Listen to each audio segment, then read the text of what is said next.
بۆ خۆ تووشی کەسێکی کورد کرد و هاوسەرگیریت لەگەڵ سوێدیەک نەکرد تا ژیانێکی ئارامت هەبوایە.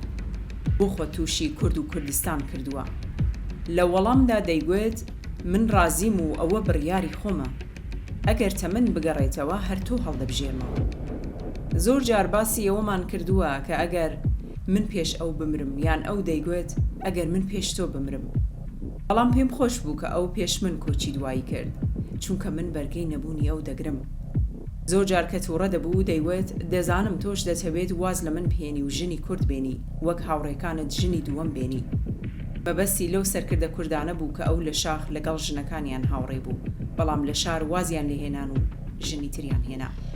ئەمە گێڕانەوەی ژیانی ژنێکی سوێدیە کە هاوژینی یەکێک لە سەرکردە دیارەکانی بزوتنەوەی کوردستانە کە سەرەڕای بێوەفایی سەرکردەکانی شۆڕش لە ئاستیدا نەک لە خزمەتکردنی بزوتنەوەی کوردستان پەشیمان نەبووە، بەڵکو پاش مەرگیشی خزمەتەکانی بەردەوامە. ئەگنێتا پێشمەرگە سوێدیەکەی شۆڕش. ناوی تەواوی ئەگنێتا کلینگە لە 16 فێبریوەری ساڵی 1943 لە شاری ستۆکۆڵمی پایتەخت لەدایک بووە. دایک و باوکی لە بنەماڵەی ئەریستۆکراتیەکانی سویدن. باوکی دایکی بازرگانێکی گەورە بووە لە شاری گۆتۆبۆری. لە ساڵانی 60ەکان کە کۆچی دوایی دەکات لە میراتەکەی نزیکەی 20,000 کرۆن لەگەڵ هەندێک پشکی بازرگانی بەر ئەگنێتا دەکەوێت. باوکی بەڕێوەبەری کۆمپانیایەک بووە، هەر بۆیەش کە منداڵ بووە لە ماڵەکەیاندا خزمەتکاریان هەبووە و تا گەورەش بووە کاری نەکردووە. لە تەمەنی 4 ساڵیدا چۆتە باخچەی ساوایان. دوای تەواوکردنی خوێندنی ئامادەیی بۆ ماوەی ساڵێکیش بەشی سکرتاریەتی بۆ کاری سکرتێری خوێندووە و دیپلۆمیشی لە بواری ئابووری و بازرگانیدا بەدەستهێناوە. زمانەکانی سویدی، ئینگلیسی، ئاڵمانی و ئیتالیش بە باشی زانیوە. لە تەمەنی 20 ساڵیدا دایک و باوکی لە یەک جیا دەبنەوە، پاشان دایکی دووچاری شێرپەنجە دەبێت. بۆیە ئەگنێتا مەجبور بووە دەست بەکارکردن بکات. یەکەم کاریشی لە بەشی تۆمارکردنی زانکۆی ستۆکۆڵم دەبێت. ساڵی 1966 لە زانکۆی ستۆکۆڵم لە بەشی وەرگرتنی خوێندکاران کار دەکات. هومەر شێخمووس کە گەنجێکی خەڵکی ئامودای ڕۆژاوای کوردستانە لە لەندەنەوە دەچێتە زانکۆی ستۆکۆڵم. بۆ تۆمارکردنی ناوی خۆی لەوێ ئەگنێتا نووسراوەکانی لێوە ناگرێت. بەڵام دواتر لە ڕێگەی هاوڕێیەکەوە بۆ ئاهەنگێک داوەت دەکرێت. لەوێ یەکتر دەبینن و لێرەوە یەکتر ناسینیان دەست پێ دەکات. جوانی، تەبیعەتی زۆر باش و هەڵسوکەوتی جیاوازی ئەگنێتا، هەروەها جلەبەرکردنی جیاواز و ڕێکپۆشیەکەی کوڕاکوردەکەی ئامودا هۆگری خۆی دەکات و بەمەش ژیان و خۆشەویستیان بۆ یەکتر 50 ساڵ دەخایەنێت. ساڵی 1974 بڕیار دەدەن هاوسەرگیری بکەن. بۆ کاروباری هاوسەرگیریەکەیان دەچنە دادگا و بۆ شەوەکەی کوردەکانی سوید بە بەشداری هاوڕێکانیان ئاهەنگێکی تایبەتیان بۆ ساز دەکەن. هەر لەو شەوەدا و لە دەستپێکی ژیاندا شێخمووس پێی دەڵێت تۆ حسێبی ئەوە مەکە تا سەرپێکەوە بژین. من چەپم. نازانم بەیانی لە چین یاخود لە کووبا خەبات دەکەم یان بۆ کوردستان دەگەڕێمەوە. لە وەڵامدا ئەگنێتا دەڵێ بە هەموو شتێکی تۆ ڕازیم، تەنانەت بەوەش کە ڕۆژێک لە ڕۆژان بێت و بچین لە شاخەکانی کوردستان ببین بە پێشمەرگە و لە ناو ئەشکەوتدا بژین. ئەگنێتا پێش ئەوەی هاوسەرەکەی بناسێ ناوشەی کوردی بیست بوو، نە هیچ شتێکی لەسەریان دەزانی. بۆیە دەڵێ لای من وابوو کورد هەمووی سواری ئەسپن و خەنجەر لەبەر پشتیاندایە. بەڵام هومەر نە ئەسپی هەبوو نە خەنجەر. هومەر شێخمووس بە ئەگنێتا دەڵێت دەتوانی پاشناوەکەی خۆشت هەر بهێڵیتەوە، بەڵام ئەگنێتا قبولی ناکات و پاشناوی شێخمووس هەڵدەبژێرێت. ئەگنێتا دەڵێت دوای ئەوە هەرچەند زمانەکەشم نەدەزانی لە کۆبوونەوەی کوردەکاندا ئامادە دەبووم و بەشداریم لە خۆپیشاندان و بۆنە نەتەوەیەکانی وەک نەورۆز دەکرد. فێری هەڵپەڕکەی کوردی بووم و لەگەڵ چەند هاوڕێیەکی سویدی لە هەڵپەڕکێکاندا بەشدار دەبووین. ساڵێک دوای هاوسەرگیریەکەیان هاوسەرەکەی دەبێتە ئەندامی دەستەی دامەزرێنەری یەکێتی نیشتمانی کوردستان. هەر بۆیە لە ساڵی 1979 دەگەڕێتەوە بۆ کوردستان. بەنیاز بووە تەنیا 3 هەفتە بمێنێتەوە، بەڵام 6 مانگی پێدەچێت. ئەگنێتا دەڵێ لەو ماوەیەدا تووشی دڵڕاوکەیەکی زۆر هاتم. لەو کاتەشدا زۆر لە سیاسی و ڕۆژنامەنووسەکان پەیوەندیان پێوە دەکردم و پرسیاریان دەربارەی بارودۆخی سیاسی ڕۆژهەڵات و باشووری کوردستان لێ دەکردم. کاتێک عومەر گەڕایەوە بۆ سوید و وتی ئیتر ناگەڕێمەوە بۆ کوردستان، بەڵام دوای چەند ڕۆژێک بۆچوونی خۆی گۆڕی و وتی دەبێت بگەڕێمەوە بۆ کوردستان. منیش ئەم جارە وتم بڕۆیت لەگەڵ تا دێم. سەرەتا وتی نابێت شتی وا بکەیت، بەڵام من پێداگریم کرد و وتم تۆ بڕۆیت منیش دێم. لە دوایدا تێگەیشت کە سوورم لەسەرم بڕیارە، بۆیە ڕەزامەندی دەربڕی. دەستپێکی ساڵی 1970 بڕیارمدا لەگەڵی بڕۆم و هەموو شتێک لە سوید بەجێ بهێڵم. پێش ئەم سەفەرەش بۆ ماوەیەکی درێژ لەگەڵ هومەر بەشداریم هەبووە لە کارە سیاسیەکاندا. ئەم جارە دەمویست بە کردەوە بەشداری بکەم. گەلی کورد چەندین سەدەیە بە شێوەیەکی زۆر خراپ دەچەوسێنرێتەوە و چەندین جار بێهومێت کراوە. هەر بۆیە بە بۆچوونی من خەباتکردن لە پێناوی مافەکانی گەلی کووردا مەسەلەیەکی گرینگە. بۆم سەفەرە ڕۆژانە کاتژمێرێک تەرخان دەکەن بۆ فێربوونی زمان. هومەر شێخ موسی هاوسەری بۆ ماوەی 3 هەفتە وانەی کوردی فێر دەکات. دوای دەڵێ بەسە. ئەگنێتا دەڵێ دەترسا لەوەی زیاتر فێر ببم. لە پێناوی سڵامەتی من نەیدەوی زیاتر تێبگەم. نەیدەویست بە تەواوی لەو مەترسیە گەورانەی ڕوبەڕوومان دەبێتەوە تێبگەم. چونکە ماوەکە کورد بوو بۆ فێربوونی زمانێکی تازە، بۆیە نەمدەتوانی بەباشی بە کوردی بدوێم و تێبگەم. لە ساڵی 1970 کە لە سویدەوە بەڕێدەکەون، سەرەتا دەچنە دیمەشقی پایتەختی سووریا و مۆڵەتیان پێدەدرێ هەفتەیەک بچنە ماڵە باوان. هەر بۆیە ئەو هەلە لەدەست نادەن. ئەگنێتا دەڵێ کاتێک گەیشتینە ئامودەیەک گەشتبینیەکی زۆر و بێڕادە ڕووی هومەریدا پۆشی بوو. لە دەوروبەری خۆم کە سەیرم دەکرد شتێکی تایبەت لەم شارەدا نییە کە سەرنج بۆ لای خۆی ڕاکێشێت، بەڵام بە دڵگەرمی و دڵخۆشی هومەر دڵخۆش بووم. لەو سەفرەدا بنەماڵەکەی ڕێزێکی زۆر لە ئەگنێتا دەگرن و بەمەش زیاتر دڵخۆش دەبێت. دواتر کە دەگەنە ئێران بەرەو کوردستان بەڕێدەکەون. کە دەگەنە مەهاباد جلەکانیان دەگۆڕن و جلی کوردی لەبەر دەکەن. تا سەردەشت و بێوران بە ئۆتۆمبیل دەچن، پاشان بە پیادە. سەرەتا ئەگنێتا هەر سوور دەبێ لەسەر ئەوەی ئەویش بە پێ ڕێگە ببڕێت، بەڵام ئەو سواری وڵاغ دەکەن تا دەگەنە خڕی ناوەزەنگ. هاوکات تازە شێرۆ ئیبراهیم ئەحمەد هاوسەری مامجەلال چوو بووە شاخ. هەر بۆیە مامجەلال کە بیست بووی ئەگنێتا دێت لە پشت خانووەکەی خۆیان خانوویەکیان بۆ دروست دەکات. لێرەوە داستانی ژیانێکی جیاواز دەست پێ دەکات، هەر لە یەکەم ڕۆژی گەیشتنی بۆ ناوزەنگ تا 2 مانگ ئەژنۆکانی تووشی ژیان دەبێ. لە کاتی جل و قاپشتندا دەبوو بە هەڵتروشکانەوەدا بنیشێت، هەر بۆیەش ئەوە بۆ ئەگنێتا زۆر سەخت دەبێت. لەو کاتەشدا هەر 5 ژن لە شاخ دەبن کە ئەوانیش هێرۆ ئیبراهیم ئەحمەد، نەرمین عوسمان، ڕووناک شێخ جەناب، نازەنین عوسمان و پاکیزە خان دەبن. سەرەتا لەگەڵ هێرۆدا هاوڕێیەتی دروست دەکات، دواتر ڕۆژ بە ڕۆژ پەیوەندی لەگەڵ ئەوانی تر ساز دەکات. بووکەکەی ئامودا بڕیار دەدات ببێتە پێشمەرگە، بۆیە لەلایەن نوشیروان مستەفاوە کە بە زمانی ئەڵمانیش قسەیان دەکرد، فێری بەکارهێنانی چەک دەبێت و وەک یەکەم ژنی بیانی لە ڕیزەکانی شۆڕشی کووردا دەبێتە پێشمەرگە و نازناوی تارای بۆ هەڵدەبژێرن. ئەگنێتا بەم شێوەیە دیمەنی ژیانی شاخ وێنا دەکات. ئێمە لە ناو چادر یان ژوورێکی قوڕ دەژیاین. شوێنەکەمان تەسک بوو، زۆربەی بارەگاکان حەمامی بچووکیان لە بەرد و قوڕ دروست کرد بوو. خۆمان ئاومان گەرم دەکرد و چواردەورمان پڕ بوو لە ڕشک، ئەسپێ، دووپشک، مشک و مار. کە شەوان دەنووسین دەمانچەکانمان لەژێر سەرینی خۆماندا دەنا.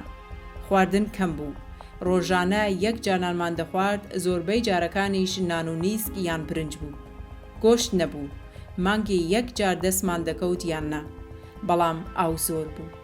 ئاوی سارد و خۆش لە ڕووبارەوە دەهاتە خوارەوە. هەر بۆیە بەلامەوە تا ڕادەیەک ئاسان نەبوو، بەڵام ژیان لەوێ زۆر سادە و ساکار بوو. لە شاخدا پەیوەندیم لەگەڵ قادر خەبات زۆر باش بوو. دەمانتوانی بەبێ کێشە زیاتر لە یەک کاتژمێر بە یەکەوە قسە بکەین و لە یەکتری شتێ بگەین. من بە سوێدی و ئەو بە کوردی. زۆری شێژم لە گفتوگۆکەمان وەردەگرت. هەروەها پەیوەندیم لەگەڵ کاک نوشیروان مستەفا زۆر باش بوو. ناوبەناو کە دەچوو بۆ بەسەرکردنەوەی بارگاکان لەسەر شاخەکان گوڵی سروشتی جوانی بۆ دەهێنام. ئەمەم زۆر پێخۆش بوو، وەکو دیاردەیەکی شارستانی لەو کاتەدا سەیرم دەکرد. دکتۆر کەماڵ خۆشناویش وەک برایەک وابوو، ناویشم نابوو برا گەورە. بە دکتۆر خدر مەعسوومم دەوت برای بچووک و ناویشم نابوو سپیدی گۆنزالیس کە کاراکتەرێکی فیلمی کارتۆنیە و خێراترین مشکە لە مەکزیک. بۆیە ئەم ناوەشم لێ نابوو چونکە هەموو کارێکی بەپەلە و بە خێرایی دەکرد. خێراشنانی دەخوارد. پەیوەندیم لەگەڵ ڕووناکخان و مەلابەختیار و لەگەڵ نەرمیخان و شێخ دارۆش زۆر باش بوو. هەروەها لەگەڵ هێرۆخانیش 2 هاوڕێی نزیک بووین. لەگەڵ مام جەلالیش پەیوەندیمان باش بوو، کەسێکی قسە خۆش و خۆشمەشرەف بوو. لە سەرەتادا ئەوەندە جدی نەبوو، بەڵام وردە وردە پەیوەندیمان قوڵتر بوو. ئەگنێتا لە شاخدا لەگەڵ هاوڕێژنەکانی ڕێک دەکەون ئەم فێری زمانی ئینگلیسیام کات و ئەوانیش ئەگنێتا فێری زمانی کوردی بکەن، بەڵام لە بیرەوەریەکانیدا بە پێکەنینەوە دەڵێت ڕاستیەکەی ئەوان فێڵیان لە من کرد و فێری زمانی کوردیان نەکردم، تەنیا چەند وشەیەک نەبێت. لە کاتی مانەوەی لە شاخ بۆ یەکەم جار بردومانی فڕۆکە دەبینێ، بەڵام ناترسێ، وەک خۆی دەڵێ لا فڕۆکە نەدەترسام چوون کە پێشتر نەمبینی بوو و نەمدەزانی چۆن بردومان دەکات و چۆن شاڕ دەکات. بۆ یەکەم جار کە فڕۆکە بردومانی ناوچەکەمانی کرد، من دەمویست سەیریان بکەم تا بزانم چۆن شەڕ دەکەن، بەڵام دیارەوە شتێکی خەیاڵی بوو، چونکە لە کاتێکدا کە من لە نزیک تەیارەکەەوە وەستا بووم بۆ ئەوەی تماشای فڕۆکەکان بکەم چۆن بردومان دەکەن، دوو کەس دەستی منیان گرت و منیان ڕاکێشای ژوورەوە. بەڵام لە مشک دەترسام، بۆیە هەرکە مشکێک بەدیار دەکەوت هاوارم دەکرد و بە پێشمەرگەکانم دەوت وەرن لێرەوە دووریان بخەنەوە، پێشمەرگەکان پێم پێدەگەنین. لە ڕاستیدا لە ماری ژەهراویش زۆر دەترسام. دوای ماوەیەک ئەگنێتا بۆ سەردان دەگەڕێتەوە بۆ سوید و وەک خۆی دەڵێ من بۆ خۆم ژنێکی لاواز بووم، لە ناوەزەنگ 5 کیلۆشم کەم کرد بوو. کە گەڕامەوە سوید لە ئاوێنە سەیری خۆمم دەکرد وام دەزانی لە ئوردوگا زۆرە ملیەکانی ژووەکانی سەردەمی هیتلەر گەڕاومەتەوە. لەم پەیوەندەدا هومەر شێخ موسی هاوسەری لە بیرەوەریەکانیدا دەگەڕێتەوە. ساڵی 1980 بردومان کراین، شەهید و بریندارمان هەبوو. پێم وت ئەگنێتا لەگەڵ ژنەکان بچۆ گوندیکانی زەرد. وتی ناڕۆم، وتم دەبێ بڕۆیت، ناتوانم ئاگام لە تۆ و ئاگاشم لە پێشمەرگەکان بێت. هاوارم کرد بەسەریا، وتی ئەوە دەڕۆم، بەس دەبێ ئەوەش بزانی کە دەبێ ئەوە دوواجارت بێت هاوار بکەیت بەسەرما. ڕێکەوتوا بوو گەڕایەوە بۆ سوید. لەوێش بە ئازایەتیەوە باسی خۆی بۆ هاوڕەکانی دەکرد کە چۆن ئازا بووە و نەترساوە، پێشمەرگایەتی چەندە خۆشە و چۆن چەکی هەڵگرتووە. هاوڕێکانی زۆر بەلایەنەوە سیر بوو، دەیانوت تۆ چۆن بەرگەی ئەو دۆخەت گرتووە. منیش بۆ خۆشی پێم دەوت ئەوە چییە؟ تۆش فێری فشەکردن بوویت؟ گنێتا دوای ساڵێک دەگەڕێتەوە بۆ کوردستان و درێژە بە کار و چالاکیەکانی دەدات. وای هەست دەکرد پەیوەندیەکی ڕۆحی لەگەڵ کورد و کوردستان دروست کردووە، بەڵام سەرڕای ئەمانەش زۆر ڕەفتاری نامۆ لە فەرهەنگی کوردەواریدا ئازاری دەدا. وەک خۆی دەڵێ هەندێک ڕەفتار بەلامەوە نامۆ بوو، بۆ نمونە هەندێک پیاوی محافیزەکار و ئاینی هەبوون ئامادە نەبوون تەوقە لەگەڵ ژن بکەن. بەتایبەتی من لە کۆمەلگایەکی یەکسانی خوازەوە هاتبووم و ئەم ڕەفتارم بەلاوە پەسەند نەبوو. هەرچەند هومەر هۆکارەکەی بۆشی کردبوومەوە، بەڵام بەرامبەر برادەرە بەرپرسەکانی ناو یەکێتی ڕەتم دەکردەوە و بە جیاکاری و بە کەم سیرکردنم دەزانی. بیرەوەریەکی تاڵم هەیە. جاروبار ئاغاکانی دەوروبەر داهات لە لای هومەر، جارێکیان وا ڕێکەوت کە من بۆ خۆم ڕاستەوخۆ قسەیان لەگەڵ بکەم. کە بیستم دەستیان لەگەڵ بدەم ئەوان دەستیان نەدا، لەبەر ئەوە گوایە من ژنم. زۆر دڵم بۆ ڕەفتارە تەنگ بوو. هومەر هەوڵیدا قەناعەتم پێ بکات کە ئەوە دابوونەریتێکی لادێیە لە ناوچەکەدا، بەڵام من هەر قەناعەتم نەکرد. کاتێک هومەر قسەی لەگەڵ هەردوو ئاغاکە کرد، یەکێکیان ڕازی بوو کە دەستم لەگەڵ بدات، بەڵام ئەوی تریان هەر ڕازی نەبوو. لە پاڵ بیرەوەریە ساڵەکاندا بیرەوەری خۆشیش هەبوو. کاتێک مامجەلال هومەر هێروخان و من بچوینایە بۆ ناوچەیەک یان سەردانێک، مامجەلال و هومەر پێیان خۆش بوو ئێمە پێش ئەوان ڕێگە بکەین. دەمبینی هەندێک لەو پێشمەرگانەی لەگەڵماندا دەهاتن بە هێمنی و نهێنی پێکەنینیان بەو جۆرە ڕەفتارە دەهات کە چۆن دەبێت ئێمە لە پێش ئەوانەوە بڕۆین. ساڵی 1970 ئەگنێتا و هاوسەرەکەی جارێکی تر لە ڕێگای ڕۆژهەڵاتی کوردستانەوە بەرەوتاران بەڕێ دەکەون تاوەکو بە فڕۆکە لەوێوە گەشتی دەرەوە بکەن. هاوسەرەکەی کە پێشتر سەردانی مامۆستا شێخ عیزەدین حوسەینی کردبوو، دوو نامەی ناوبراوی هێنا بوو کە یەکێکیان بۆ سکرتێری گشتی نەتەوەی گرتوەکان و ئەوی تریشیان بانگەوازێک بوو بۆ ڕای گشتی جیهان دەربارەی ئەو نەهامەتی و چەوسانەوەی ڕژیمی ئێران دەرهەق بە گەلی کورد دەیکات. ئەوە هەر ئەو دوو نامە بوون کە چەند مانگ پێشتر شێخ عیزەدین ویستبووی لە ڕێگەی کەسێک بە ناوی قەرەنی کەریمی ڕەوانەی بکات، بەڵام لە ڕێگەی تاران دەگیرێ و ئەعدام دەکرێت. لە نزیک سەردەشت پاستار ڕایان دەگرێ بۆ ئەوەی بیان پشکنێ. شێخ موس نامەکان بە ئەگنێتا دەدا و داوای لێ دەکات بیان شارێتەوە، هەر بۆیە ژنێکی پاساریش دەهێنن بۆ پشکنینی ئەگنێتا و داوای لێ دەکەن گیرفانەکانی بەتاڵ بکات. ئەگنێتاش کە نامەکانی لە ناو هەندێک دەسماڵی کلێنێکس لا گیرفانیدا شاردبووە، هیچ خۆی تێک نادات و بە تووڕەییەوە بە ژنە پاسارەکە دەڵێ ئەوە چییە؟ دەتەوێت ماشای کلێنکسەکەش بکەیت؟ ئیتر ژنە پاسدارەکە واز دەهێنێ و بەو شێوازە دەربازیان دەبێت. ئەگنێتا هەمان ساڵ لەگەڵ هاوسەرەکەی بۆ بەشداری لە کۆنگرەی چواری حزبی دموکرات دەچێتە شاری مەهاباد. دکتۆر قاسملوو کە ئاشنایەکی کۆنی لەگەڵیان دەبێ، پێشتر دووجار لا سوێت ئەوان ماڵی خۆیان بۆ دکتۆر قاسملوو و هاوڕێکانی چۆڵ کردبوو ڕێزێکی زۆر لە ئەگنێتا دەگرێ و دەڵێت لە شوێنێکدا دەنێم شاو شابان و لێی نووسون. مەبەستی ئەو کۆشکەی شای ئێران بوو کە لەسەر سەدی مەهاباد پێش شۆڕشی 79 دروستکرا بوو. دواتر ئەگنێتا پێی دەڵێ لە وەتەی لە کوردستانم لە شوێنی وا خۆش نەنووسم. ئەگنێتا لە سوید بەردەوام دەبێت لە خزمەتەکانی دەست دەکات بە دەرکردنی کۆپی ئینگلیزی ڕۆژنامەی شەرارە کە ڕۆژنامەی یەکێتی نیشتیمانی کوردستان بوو. دوای چاپکردنی دابەشی دەکرد بەسەر دەستگاکانی ڕاگەیاندنی ئەوروپی و نێودەوڵەتیدا. هەروەها هاوکار دەبێت لە چاپکردن، هەڵەبڕی و دیزاینکردنی نووسراوە و بڵاوکراوەکان بە زمانی سویدی و ئینگلیزی، پاشان دابەشکردن و بڵاوکردنەوەیان. لەگەڵ چەند هاوڕێیەکی تر بەشێک لە شێعرەکانی شێرکۆ بێکەس شاعری ناوداری کورد بۆ سەر زمانی سویدی وەردەگێڕن. هاوکاتیش لە زۆربەی چالاکی و خۆپیشاندانەکان، کۆڕ و کۆبوونەوە و سمینارەکان بەشدار دەبێت. بەڵام دوای ئەوەی یەکێتی شێخ موسی هاوسەری بۆ کارێک لە دەرەوە ڕادەسپێرن، بەڵام نازانێت کارەکە نایاساییە، بۆیە بەو هۆیەوە تووشی کێشەیەکی گەورە دەبن. شێخ موس بڕیار دەدا و واز لای یەکێتی دەهێنێ. هەڵوێستی یەکێتی دۆستانە نابێت، ئەمەش کار دەکاتە سەر ئەگنێتا و بە بێوەفایی دادەنێ و ناڕەحەتی دەکات. هەر بۆیەش بۆ ساڵانێکی زۆر سەردانی کوردستان ناکاتەوە. هەرچەند بە سەرکەوتنی ڕاپەڕینی باشووری کوردستان ئەگنێتا خۆشحاڵ دەبێ و هیوای لا دروست دەبێ، بەڵام شەڕی ناوخۆ بێئومێدی دەکات. لە ساڵی 2001ەوە بەهۆی کاری هاوسەرەکەیەوە ڕوو دەکاتە ئەمریکا و تا ساڵی 2007 لەوێ دەمێنێتەوە. دواتر ساڵی 2008 بۆ یەکەم جار سەردانی کوردستان دەکاتەوە. لەو سەردانەدا مام جەلال و کەماڵ فواد پێی دەڵێن تۆ حەقت لەسەرمان هەیە و لەگەڵمان زۆر ماندوو بوویت، دەتەوێت چیت بۆ بکەین، پەیکەر یان شەقامێک، دەڵێ قوتابخانەیەکی کچان بکەن بەناومەوە. دواتر سەردانی دوو قوتابخانەی کچان دەکات، لە پۆلەکاندا لەگەڵ قوتابیەکان قسە دەکات. بەڵام مەخابن تا لە ژیاندا مابوو ئەم کارەی بۆ نەکرا و بە چاوانی خۆی ئەم دیمەنەی نەبینی. بەڵام لە ساڵی 2014ەوە لەلایەن مەکتەبی سیاسی یەکێتیەوە خەڵاتی ڕێزلێنانی پێشکەش کراوە. ئەگنێتا لە نزیکەوە دۆستایەتی لەگەڵ زۆرێک لە سەرکردەکانی کورد هەبووە، هەر بۆیەش لە ڕێگەی ئەوانەوە فێری برنجلێنان دەبێ. لەو پەیوەندیەدا هاوسەرەکەی دەگەڕێتەوە. ساڵی 1970 دکتۆر قاسملوو هاوڕێکانی هاتن بۆ بەشداریکردن لە کۆنگرەی خوێندکاران لە ستۆکۆلم. ئاشنایەتی ئێمەش لە 1965ەوە دروست بوو، بۆیە لەگەڵ ئەگنێتا پەیوەندیەکی باشیان دروست کرده بوو. ئەوە بوو قاسملوو برنجی لێنا. کوردی ڕۆژهەڵات زۆر حەزیان لە برنج لێنانە، بۆیە ئەگنێتای بان کرد و وتی وەرە با فێرت بکەم چۆن برنج لێ بنیت و بنکڕ بگرێت.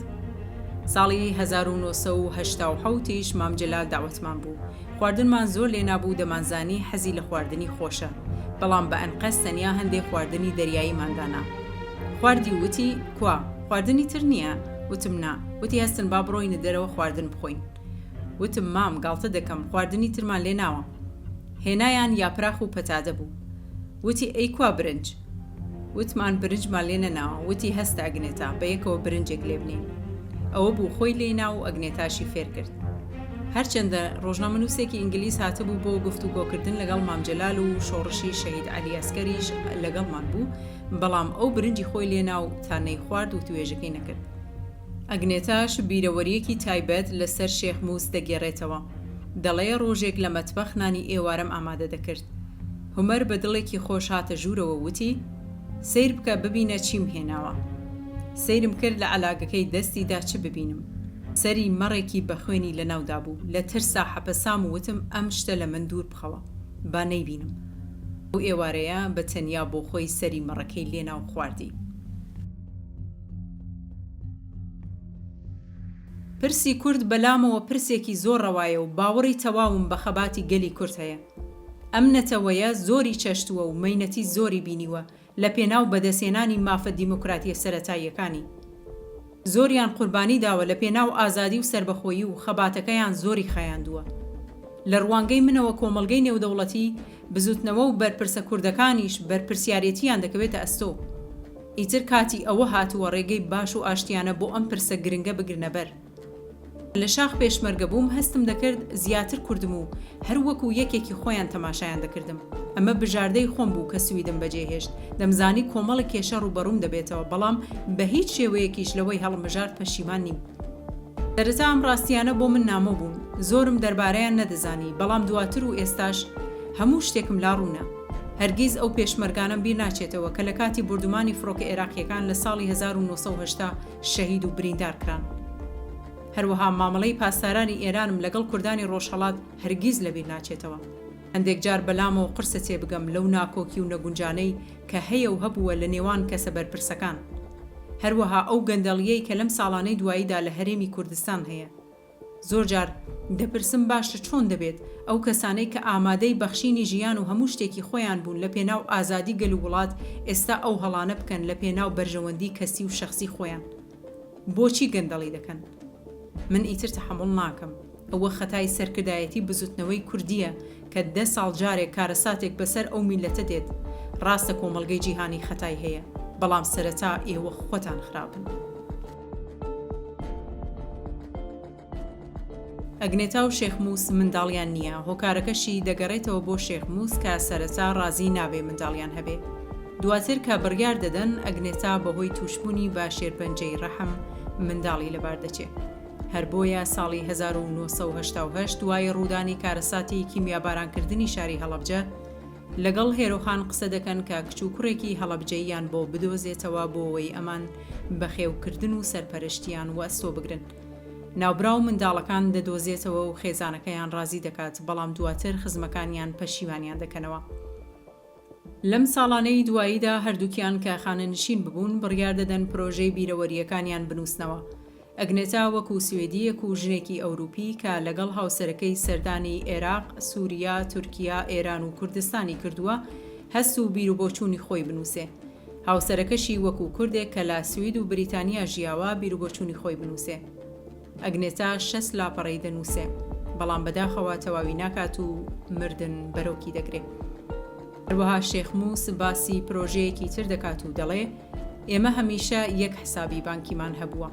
بۆیە ئەو پارەیەی ئەو لە باپیر و باوک و دایکی بۆی ماوەتەوە، هەروەها منیش هەندێک پارەم هەیە و دەبێ ئەم خانوەش کە تێیدام بیفرۆشم و بیکەمە شوقەیەکی بچووک و پارەکەشی بخەمە سەر حسابەکە. ئەم فەندە بۆ ئەوەیە 2 خوێندکار یەکێکیان سویدی بێت و بێت لە کوردستان بخوێنێ، ئەوی تر بە پێچەوانەوە و ئێمەش تێچووەکەی دابین بکەین. لای پارێزەر وەسیەتمان کردووە و ئیمزامان کردووە و دامان ناوە. لەو بارەیەوە کەس و کاریشمان لەو پرۆژەیە ئاگادار کردووەتەوە. بەڵێن ساڵح ڕۆژنامەنووسی کورد کە ساڵانێک هاوڕێی نزیکی شێخ مووس و هاوسەرەکەی بووە، لەسەر ئەگنێتا دەڵێت درەختێک لەو پەڕی دنیاوە سەفەری ئەم نیشتمانە مەلولەم دەکات و خۆشی دەوێت. گۆرانیەک لە ڕۆژاوای لێوان لێو لە ئاوازی قەشەنگ باریکە ڕێگەی مان و نەمانی ئێمە دەگرێتە بەر و لە مێزی دەگرێت. ئاسمانێک زێدی خۆی دەپێشێتەوە و لە کوختێکی ئەو بنارانەدا لە ئایندە دەڕوانێت. ئەگنێتا هەموو جیهان دەکاتە شیرینترین نوقلی دنیا و ئەشقی هومەری شێخ مووس و نیشتمانەکەی پێئاو دەدا. ئەمە کورتترین ناسنامەی ئەگنێتایەکە لە کورد کورتتر و لە مرۆڤیش مرۆڤترە.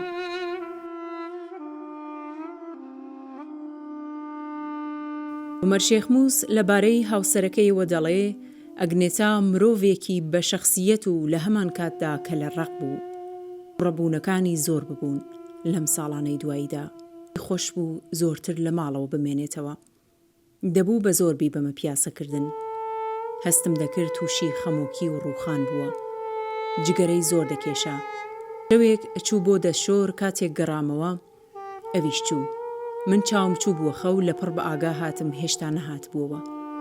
چووم لە دەرگای دەشۆرەکەمدا و بانگم کرد ئەگنێتا تۆ باشی؟ وتی باشم بەڵام وەرە هاوکاریم بکە ناتوانم هەستم. باوشم پێدا کرد. ئەو هەستا بەڵام ئەژنۆکانی ڕێگەیان نەدا و دووبارە کەوتەوە. لەو کاتەدا دوا هەناسەیدا و لە باوشی خۆمدا کۆچی دوایی کرد. ئەو شەوە تاڵە 20 نۆڤەمبری 2019 کاتژمێر 5:50 بەیانی بوو. بەبێ ئەو زۆر هەست بە تەنیایی دەکەم، بەتایبەتی کە لە هەمان ماڵدا ماومەتەوە و دەبێ بیفرۆشم. کە دەچمە سەرگۆڕەکەی هەواڵی دەپرسم و بۆی باس دەکەم کە چیم کردووە. هەواڵی کە سوکاری پێ دەڵێم. لە هەمووشی گرنگتر داوای لێبوردنی لێ دەکەم کە هەندێک جار فەرامۆشم کردووە. بەڕاستی سەرباری ئەوەی کە من کابرایەکی شۆڕژگێر و سیاسیم وام نەمزانی بوو کە لایەنێکی زۆر سۆزداریشم هەیە. من نیشتمانی یەکەمم کوردستانە، دواتر بەهۆی ئەگنێتاوە سوید بوو بە نیشتمانی دووەمم.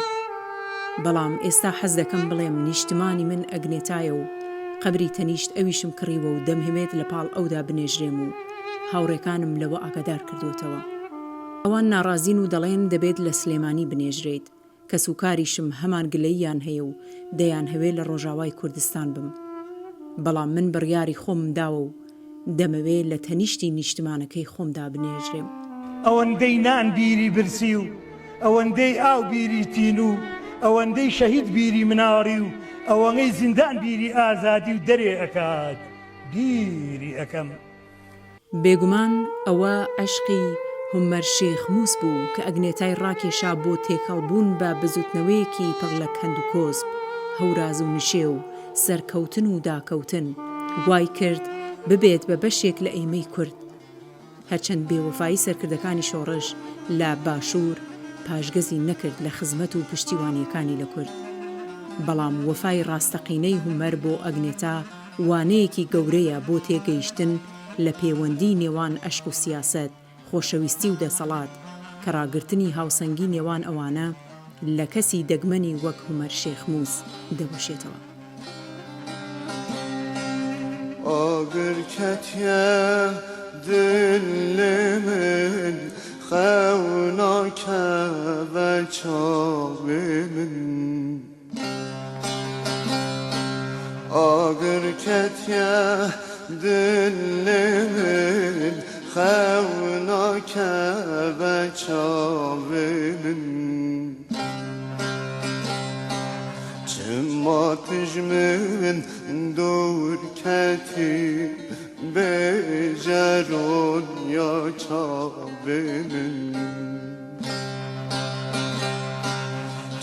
Matijmin dur keti bejeron ya çavimin Rındamın gevramın çend sale leviyatemme ve çel salen bendatemme Rındamın gevramın çend sale leviyatemme ve çel salen bendatemme